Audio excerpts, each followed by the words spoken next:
O convidado é Alessandro Barcelos, presidente do Internacional. O novo presidente, de 2 jogos e 2 vitórias, de uma segunda colocação no Brasileiro, que vê o torcedor voltar a sonhar com um título nacional. Alessandro Barcelos assume para implantar ideias modernas, novos conceitos administrativos e de futebol no Inter. Mas tem perguntas provocativas ao novo presidente que aposta, por exemplo, nas categorias de base. Então, por que esse trabalho não foi melhor executado quando ele era vice de futebol? Daqui a pouco o Alessandro responde.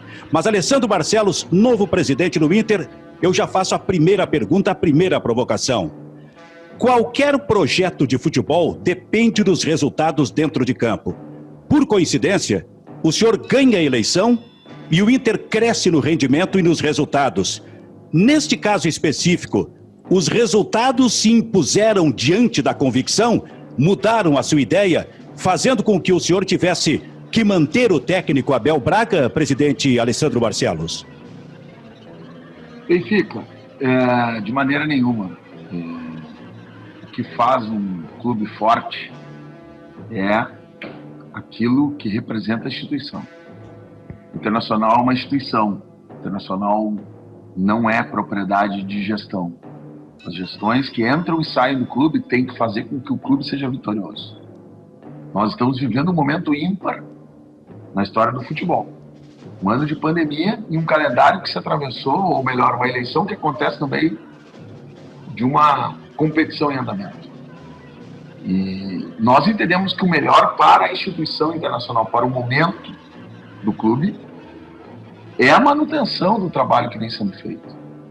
Porque uma disruptura de trabalho nesse momento, no meio de uma competição, na nossa opinião, ela não gera nenhum, e não geraria em nenhum momento, algo melhor do que aquilo que nós estamos gerando hoje. Antes do que os resultados, por exemplo, das 2 vitórias acontecessem. Essa gera uma convicção, inclusive, no processo de eleição. Várias vezes eu falei, nós temos um modelo, nós temos uma ideia, mas nós temos um compromisso com o clube e um profissional como o Abel Braga, que é um profissional respeitado pelo clube.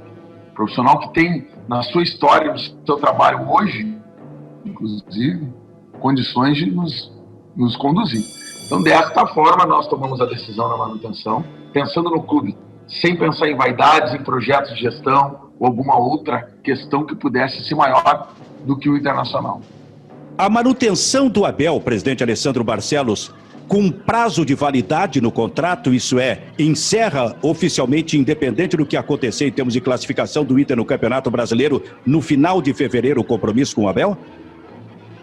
Hoje é esse o contrato que nós temos com o Abel, né? O contrato vigente vai até o final da temporada, ele e sua comissão técnica, e nós, em comum acordo com o treinador, chegamos a esta conclusão de que ele conclui mesmo tendo uma troca de gestão o seu contrato e vai estar trabalhando conosco até o último dia. Esta é a única conclusão e a única afirmação que nós temos hoje. O planejamento para 2021, ele está sendo feito, iniciou no início da semana passada, com a chegada do executivo Paulo Brax, com a composição da direção do departamento de futebol, com o vice-presidente João Patrício Herman, para que a gente possa ir organizando, paralelamente ao processo que está acontecendo, né, de disputa dessas 11 partidas que ficaram para esse ano, a organização de um planejamento que também vai depender dos resultados destas 11 rodadas, para sabermos se nós vamos estar, né, na Libertadores, direto na fase de grupos, que é o nosso objetivo, se nós teremos que jogar uma pré-Libertadores, como será o Campeonato Gaúcho, como vamos iniciar um campeonato 4 ou 5 dias depois de terminar o outro. Tudo isso está sendo trabalhado dentro do departamento de futebol para garantir também uma performance em 2021. Eu estou insistindo nisso até para efeito de esclarecimento, evidentemente, para o torcedor do Internacional. E o senhor falou, dependendo dos resultados. Bom, se os resultados com o Abel forem os melhores possíveis, ele pode, mais adiante, seguir como técnico do Internacional? Ou é convicção sua que o senhor vai realmente trazer um novo técnico? Quando eu falo em dependendo dos resultados, é dependendo dos resultados para saber o calendário. Não é para outra coisa, para que fique claro. Dependendo dos resultados, nós jogaremos uma fase de grupos mais adiante, e o planejamento é um. Dependendo dos resultados, nós temos que jogar quem sabe, uma pré-Libertadores, o que muda o planejamento, dado a distância do calendário. É nesse sentido que fique claro que estou falando dependendo dos resultados. O restante das questões nós vamos tratar seu devido tempo dentro do departamento de futebol, para que a gente possa ter, no final de temporada, tendo o máximo possível de resultados positivos, chegando a brigar pelo título, como estamos agora, a 3 pontos do líder, né? E, quem sabe, trazer de volta esse título tão sonhado pela torcida. Agora, isso a gente sabe que é difícil. O campeonato é um campeonato muito disputado. Nós já vimos ao longo do campeonato, e não é agora que eu estou dizendo isso, porque eu já disse lá atrás, quando eu era vice-presidente de futebol, que existe muita oscilação nesse campeonato. E nós precisamos ter a regularidade nessa reta final para chegar ao título. Quem conseguir manter essa regularidade de resultados positivos, como nós viemos já há 4, 5 partidas mantendo isso, nós vamos chegar muito fortes na disputa pelo título. Mas é preciso manter essa regularidade. O senhor está no seu papel, evidentemente, de revelar aquilo que é possível, de guardar por uma questão de interesses do Internacional aquilo que for necessário, sem poder transmitir nesse momento. Assim como eu estou no meu papel de fazer as perguntas, de insistir, evidentemente. O senhor vai oficialmente trazer um novo técnico para o Internacional a partir do final do mês de fevereiro? Miguel Ángel Ramírez será o novo técnico do Inter? Não, o nosso treinador é Abel Braga. Esse é o nosso treinador, o treinador que tem contrato, o único treinador que tem contrato com o Internacional é Abel Braga. O restante das questões para a temporada, nós estamos num processo de organização, nós assumimos há uma semana o clube, estamos em processo de organização para que a gente possa montar esse planejamento para a temporada 2021. Então, como, digamos, um elemento de imaginação, de tentar projetar alguma coisa na medida do possível, se vir um novo técnico ainda no mês de janeiro, é possível uma transição entre os dois, Abel e o novo técnico, coisa que o Abel rechaçou lá atrás, presidente? Não teremos 2 treinadores no Internacional. O Internacional terá um treinador. E esse treinador é Abel Braga. Muito bem. Esse é o presidente do Internacional, Alessandro Barcelos, que assume, presidente, para implantar ideias modernas, novos conceitos do Internacional. Por gentileza, resume isto, presidente. Em aspectos gerais, né, do clube, né, nós temos que... Primeiro, nós não podemos mais negociar com o tempo. Nós precisamos enfrentar o tema da dívida do clube, endividamento. E esse endividamento só é possível enfrentar tendo um controle melhor das receitas e despesas, um equilíbrio entre as despesas correntes, né, e as receitas, melhor, recorrentes, né, e buscarmos saídas para, primeiro, abatermos o valor da dívida e irmos produzindo caixa para cobrir isso, e segundo, alongando essa dívida, que é necessária para que ela não nos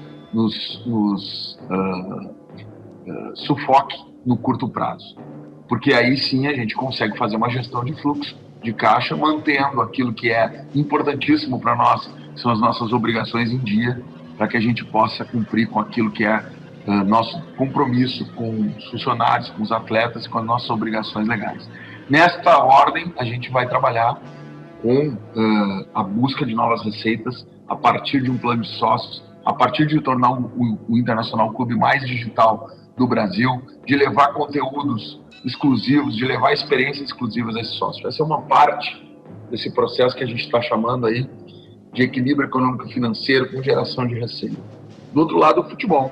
E aí sim, também tem a nossa ideia de buscar, a partir do uso da ciência de dados, do uso das categorias de base, um processo que nos dê maior eficiência nas contratações. Porque o futebol hoje é o carro-chefe do clube, por óbvio, e é onde se gasta mais recursos. Se nós tivermos uma eficiência naquilo que representa 70%, 75%, até 80% dos gastos de um clube de futebol, com certeza nós poderemos fazer mais com menos. Que, aliás, é uma frase que eu usei quando o ex-presidente Marcelo Medeiros me convidou para assumir o futebol. Eu, naquele momento, na posse, junto ao conselho, me comprometi com isso. E tenho certeza, pela passagem que tive no futebol, que é possível nós fazermos um futebol competitivo com mais eficiência na gestão dos recursos. Então, presidente, por gentileza, avança um pouquinho dentro deste seu raciocínio inicial sobre a situação financeira do Internacional. O senhor assume o Inter com que situação financeira objetivamente, presidente? Nós, inclusive, temos uma reunião hoje à tarde para aprofundar esse tema, mas ela inicia com uma dívida de curto prazo da ordem de 350 milhões de reais, né? Essa dívida é uma dívida que ela foi constituída ao longo do tempo, né? Ao longo da história do clube, e chega nesse momento sendo sempre reorganizada da forma que nós precisamos enfrentá-la. Por que nós precisamos enfrentá-la? Porque o modelo de gestão que nós queremos trazer para o Internacional nos próximos 3 anos não é um modelo de rolarmos esta dívida e continuarmos fazendo futebol da forma que vínhamos fazendo. Nós queremos mudar isso. Nós queremos enfrentar esta dívida, organizar financeiramente o clube para que ele tenha ali na frente uma sustentabilidade econômico-financeira e um equilíbrio que dará aos próximos gestores que virão uma outra condição de trabalho muito melhor do que esta condição, com a capacidade de investimento, com a capacidade de fazer com que isso vire um círculo virtuoso. Para isso precisamos enfrentar esse processo, né? E enfrentar esse processo é um pouco disso que eu falei. Hoje nós temos uma despesa recorrente maior do que a receita recorrente. Para que entenda melhor, todo o dinheiro que entra mês a mês no clube, ele não cobre as despesas que o clube tem mês a mês. O que o clube faz para cobrir isso? Ele vende atletas, com a venda de atletas, ele cobre isso e muitas vezes não está conseguindo cobrir. O Inter acumulou déficits nesse período. Nós queremos terminar com este déficit e ao mesmo tempo, e não significa terminar com déficit e pagar a dívida. Terminar com déficit é uma conta contábil. Sim. E terminar com a dívida é um fluxo de caixa. São Sim. Duas questões que nós temos que enfrentar, o déficit e a dívida. Tá, mas como administrar uma situação financeira dessa ordem com uma dívida de 350 milhões de reais a curto prazo? Nós precisamos gerar mais receita do que despesa para que a gente não aumente a dívida. Ponto. Essa é a primeira coisa.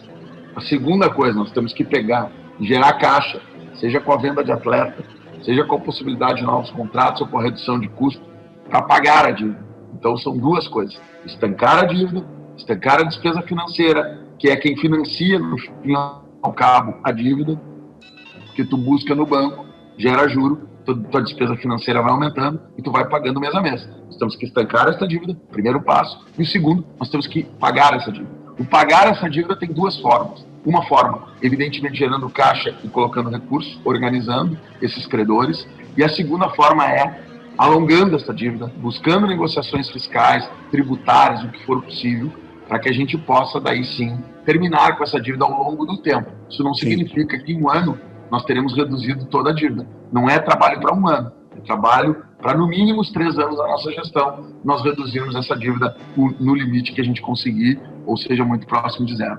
Sendo dívida a curto prazo e de tão alto valor, isso não atrapalha seus planos, seus projetos iniciais para o Internacional? Nós fizemos um diagnóstico antes da eleição em relação a isso, né? E nós trabalhamos com, primeiro, o Internacional é um clube de futebol. Então, quando a gente fala isso, a gente está falando lá dentro de campo, no plantel, né? No reforço, na chegada ou na saída.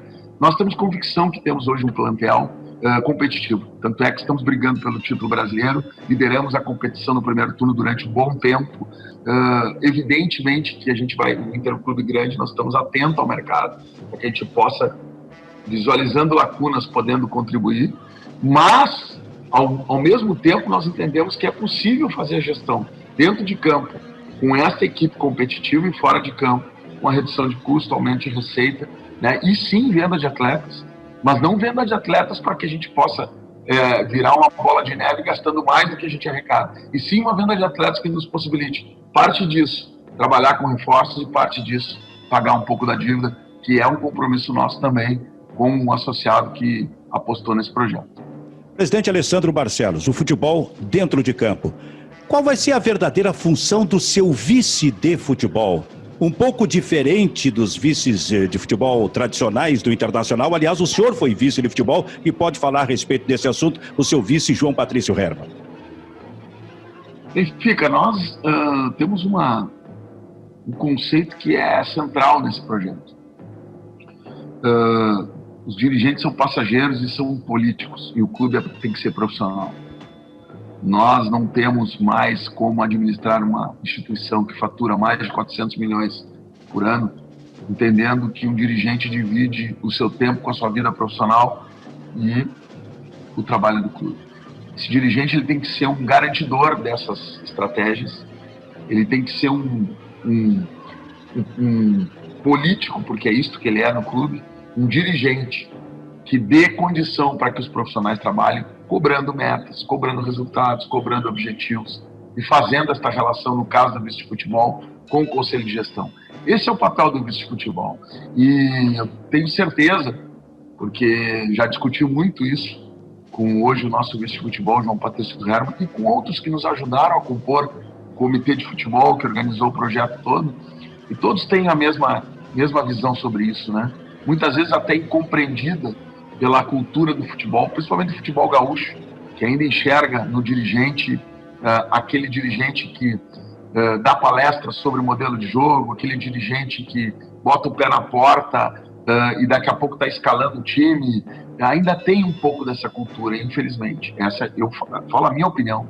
Acho que o dirigente ele precisa ter os melhores profissionais contratados no clube, ele precisa garantir confiança e trabalho a esses profissionais, convicção, e ao mesmo tempo cobrar desses profissionais que são muito bem pagos, resultados, objetivos, metas, para que a gente possa elevar o nível de gestão do clube, sob pena de nós termos um clube como o Internacional e outros tantos no Brasil que a gente tem visto, com uma capacidade gigante de alavancar recursos, de reforçar a equipe, de ganhar títulos, e sendo gerido muitas vezes por amadores, entre aspas, dentro do futebol.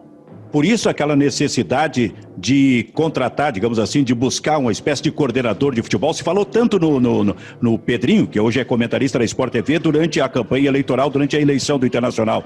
O senhor vai trazer, digamos, entre aspas, esse coordenador de futebol? Então, Benfica, eu também vou falar um pouco assim, por mim e pelo nosso projeto, e não pelas especulações, porque nós nunca usamos o nome do Pedrinho, depois surgiu o nome do Tinga. São questões que são levantadas muitas vezes pelo perfil que a gente acaba falando, e é verdade, né? O perfil de fazer esse link entre um gestor, um executivo de futebol que não tem superpoderes. Essa é outra coisa que tem que começar a mudar no futebol. Né? Se entrega a chave do vestiário para um executivo, achando que ele vai gerir pessoas, gerir orçamento, gerir o departamento médico fisiológico, gerir conflitos. Gente, tem que ser um super-herói para fazer tudo isso sozinho. Nós temos que montar um departamento de futebol equilibrado. Não pode ser cheio de pessoas, é óbvio, mas ele tem que ter um equilíbrio entre valências, entre conhecimentos. Nós queremos um departamento de futebol que olhe para o seu orçamento de forma séria, que enxergue lá os desperdícios que estão acontecendo e trabalhe em cima disso, que tenha na ponta do lápis e da caneta o controle dos gastos. Isso é um trabalho importante. Bom, não é o executivo que vai fazer sozinho, precisa ter uma equipe que trabalhe isso. Nós queremos alguém que tenha um olhar para a fisiologia, para a parte de tratamento médico. Um atleta com muito tempo no departamento médico é um prejuízo para qualquer clube do Brasil. Como é que funciona isso?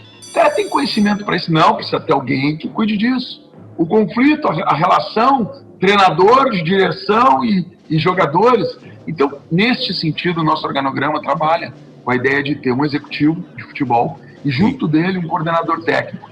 Agora, a gente não vai ocupar esse espaço apenas porque ele existe e nós vamos sair. Nós estamos com muito cuidado, olhando para o mercado, olhando para as condições, hoje um pouco mais, com 2 semanas de trabalho aí, um pouco mais aprofundada de quais são os diagnósticos dentro do futebol, também conhecendo o nosso executivo. Nós trouxemos um executivo que nós conhecemos ele de mercado, fizemos uma boa prospecção, mas não temos a informação do dia a dia. Hoje já temos 15 dias de trabalho, compreendendo melhor. A partir daí, a gente compõe as dificuldades e os espaços que terão para compor esse departamento. Mas vem o coordenador técnico.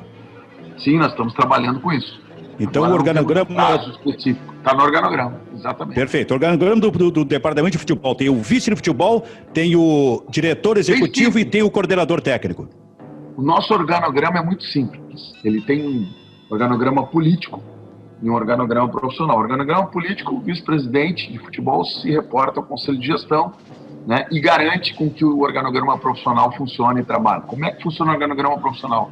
Existe o CEO, que faz a relação com o conselho de gestão. Esse CEO é do clube, para todas as áreas. E no futebol nós temos o executivo de futebol. Vão se reportar.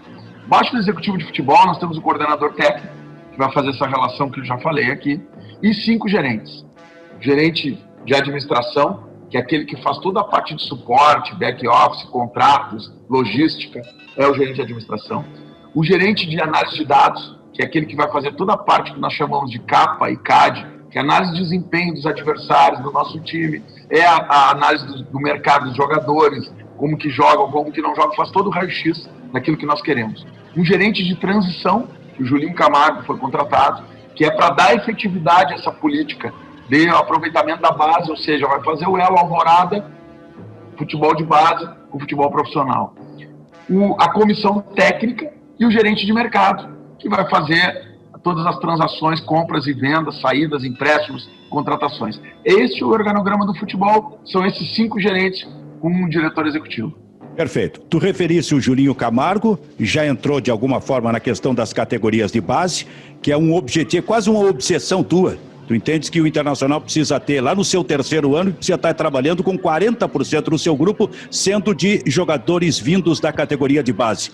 Como é que vai funcionar isto, digamos, de forma imediata? Aliás, é bom dizer que este é um bom momento, o Campeonato Brasileiro está mostrando, de jogadores de categorias de base no Internacional.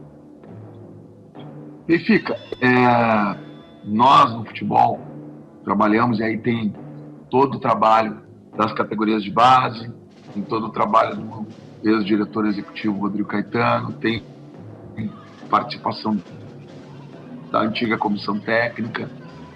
Nós trouxemos vários jovens para treinar no profissional, a partir da Taça São Paulo, onde fomos campeões. Aliás, diria que 99% desses jovens que estão hoje jogando vieram para cá. Ah, mas não jogavam. É verdade. Não jogaram tanto quanto estão jogando agora. E este é o mérito do professor Abel Braga, que está dando oportunidade para eles jogarem. Mas a relação e o convívio deles com o futebol profissional não é de agora. E é fundamental que ela acontecesse. Porque isso vai te dando cultura, lastro, vivência, experiência, para ir aproveitando esses meninos. O que nós precisamos é, de fato, não criar obstáculos para que eles joguem. É poder viabilizar com que eles estejam prontos, maduros, no momento certo e possam estar jogando. Então eu tenho muito orgulho de ter feito parte desse projeto, de ter trazido, por exemplo, na pandemia, nós tivemos a informação que um menino de 17 anos, chamado Vinícius Tobias, estava em São Paulo com a família, uma situação, né, diferente da situação que ele vivia aqui, um regramento de alimentação, de horário de dormir, de acordar, enfim, que são necessários para um jovem seleção brasileira, né, talhado e já com sondagens da Europa. Esse menino nós trouxemos de lá no meio da pandemia e botamos a treinar de profissional, com 17 anos. Porque entendíamos que era importante já tê-lo aqui, nesse momento em que nós não sabíamos se ia ficar 6, 7, 8, 10, quanto tempo parado. Né? E assim foram com outros tantos que treinavam todos os dias aqui, em turno inverso, em grupos separados, por conta daquele momento da pandemia, não podia se ter coletivo, não podia se ter... Mas eles estavam aqui em Porto Alegre trabalhando, porque o Alvorada estava fechado.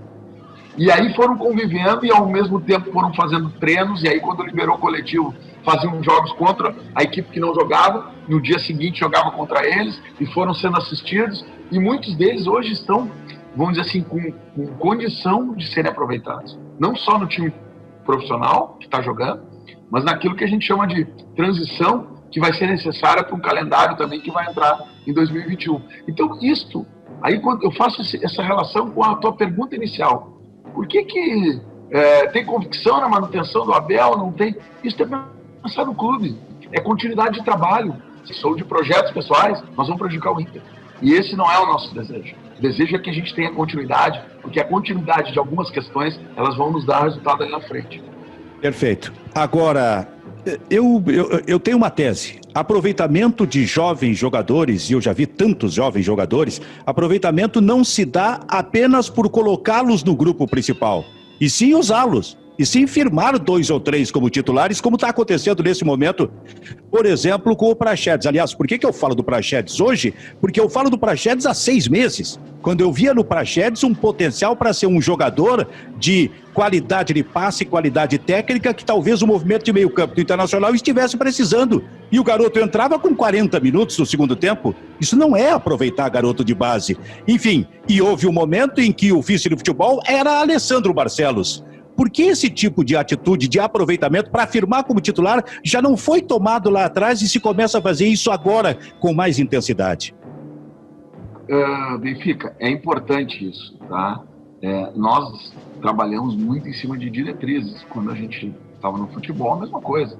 Chamamos a comissão técnica, chamamos os profissionais, olha, nós queremos trabalhar e temos aí um conjunto de meninos que venceu a Taça São Paulo. E vencer a Taça São Paulo também não significa que nós temos o melhor time de jovens do Brasil. A gente jogou bem a Taça São Paulo. Isso é uma questão que me permite, eu não vou fugir da resposta, mas me veio à cabeça e eu tenho que falar. Nós estamos acostumados a achar que categoria de base boa é a que ganha. Para mim, categoria de base boa é a que forma. Se ganhar, melhor ainda. Não adianta eu ser campeão da Taça São Paulo e não revelar um jogador. Eu fui campeão 2 anos dos aspirantes do Campeonato Brasileiro, o Inter, e nós não revelamos um jogador para a equipe profissional. Nenhum. Dos 2 anos fomos campeões. Nenhum. Então, base é para formar. Futebol profissional é para ganhar. Se ganharmos na base, todo mundo quer ser competitivo e ganhar, muito que bem. Mas não era isso que vinha acontecendo. Fecho parênteses para dizer o seguinte: quando a gente faz o trabalho no profissional, e aqui mesmo na presidência, a gente baixa as diretrizes e as ideias, e as metas e objetivos como vamos fazer agora. Nós não tínhamos essa meta, esse objetivo traçado ali atrás. Agora, a opção de uso ou não uso é da comissão técnica. E a comissão técnica permanentemente diria, instigada a fazer isso.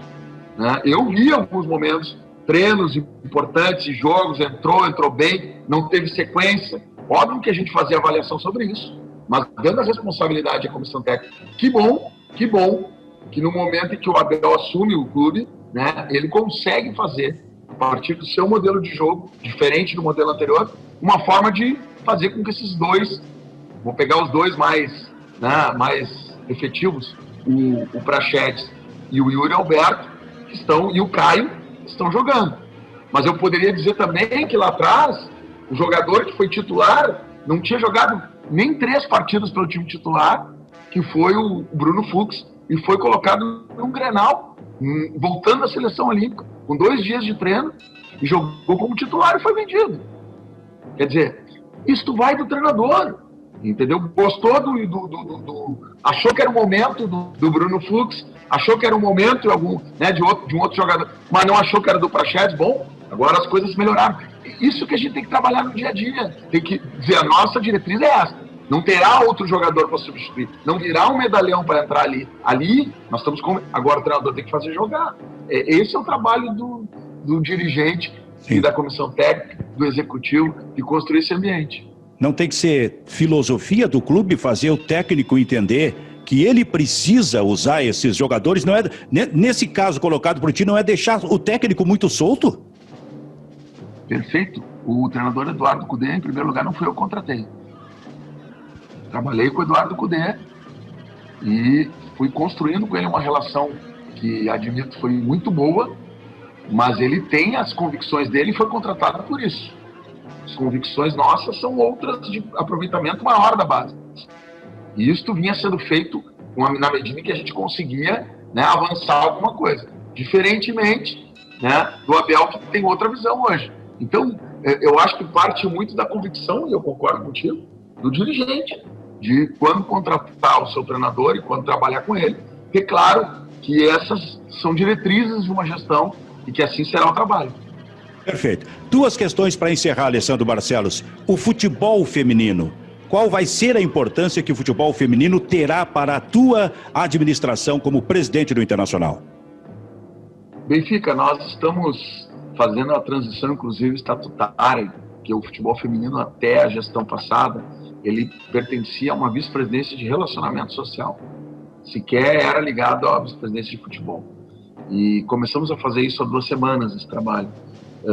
Estamos vendo revendo todos os contratos, retomando isso do ponto de vista mais, eu diria, operacional, para que a gente não tenha nenhuma solução de continuidade.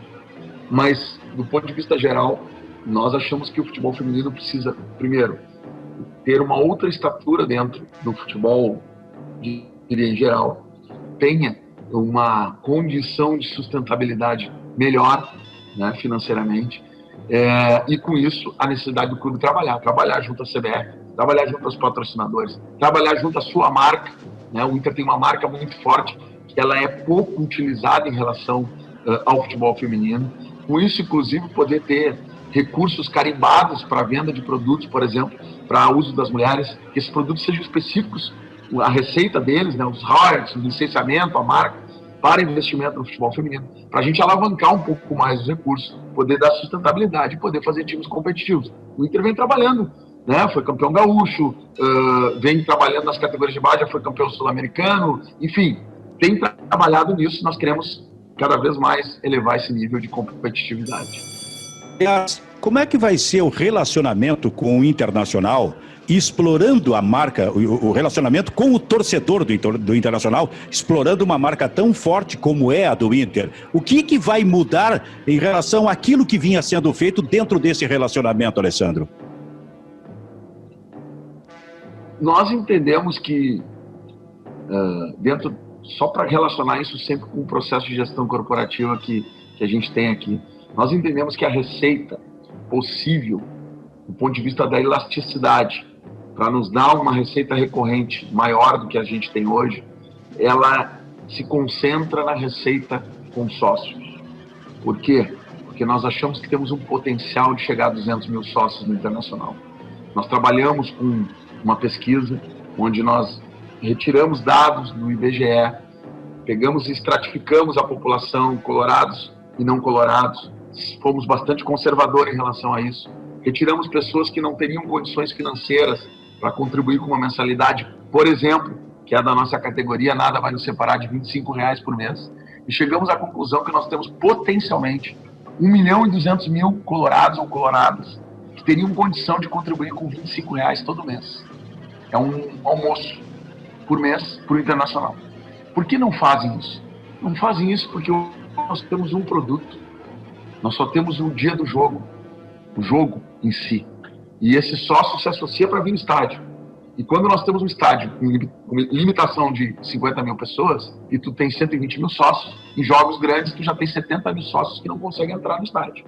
Então o que nós queremos fazer com isso? Queremos ofertar a essas pessoas novos produtos, com conteúdos digitais, com que nós estamos fazendo aqui uma entrevista, né, online, que possa ter um jogador conversando com sócios, que possamos ter experiências dentro do vestiário, num treino, que possamos trazer esse torcedor que está distante do Internacional para perto dele, sendo ele, por óbvio, sócio e contribuindo com essa mensalidade. Para nós isso é importante, nós queremos trabalhar com esse plano, outros clubes do mundo já trabalham com isso. E isto vai nos trazer um reforço, evidentemente, na marca do Internacional e, consequentemente, dar lógica, dar concretude a isso que eu falo, que é o aumento da receita. Por fim, o novo presidente do Internacional assume, vê o time na segunda posição do Campeonato Brasileiro, bem próximo do líder. Como é que reage o novo presidente? Pensando na possibilidade do título ou segurando um pouco o seu entusiasmo porque tem muita coisa ainda pela frente? Acreditando que o trabalho bem feito ele traz retorno. Eu, quando saí em setembro, nós estávamos em segundo lugar no Campeonato Brasileiro. Oscilamos, mas eu sempre acreditei nesse grupo.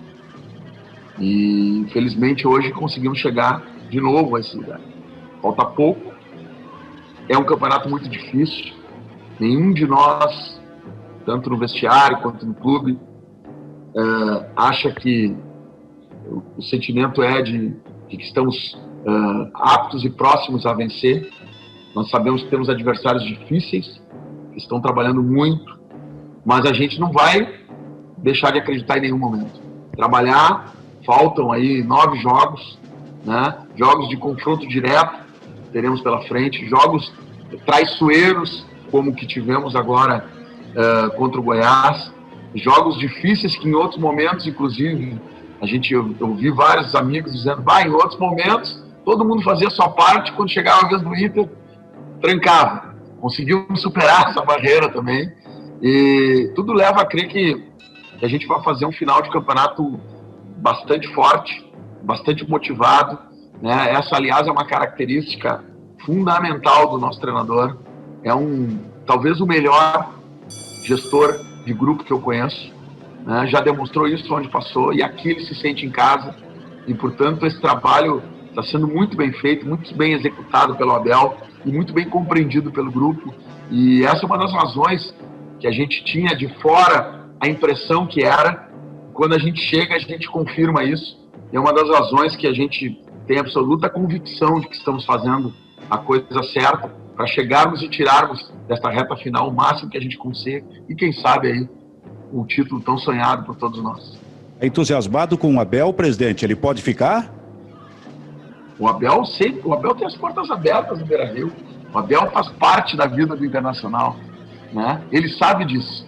E vamos trabalhar para que a gente consiga fazer essa reta final do campeonato aí com resultados positivos. E o Abel sabe, e eu tive a possibilidade de conhecer ele pessoalmente em pouco tempo e conseguir, acho, traduzir para ele um pouco do que é o espírito, não do Alessandro, mas da direção, do Inter, do clube, de respeito e de admiração por ele, de forma que ele aceitou o desafio de tocar isso com a gente. Eu tenho certeza que a gente vai chegar no final aí com um resultado muito positivo.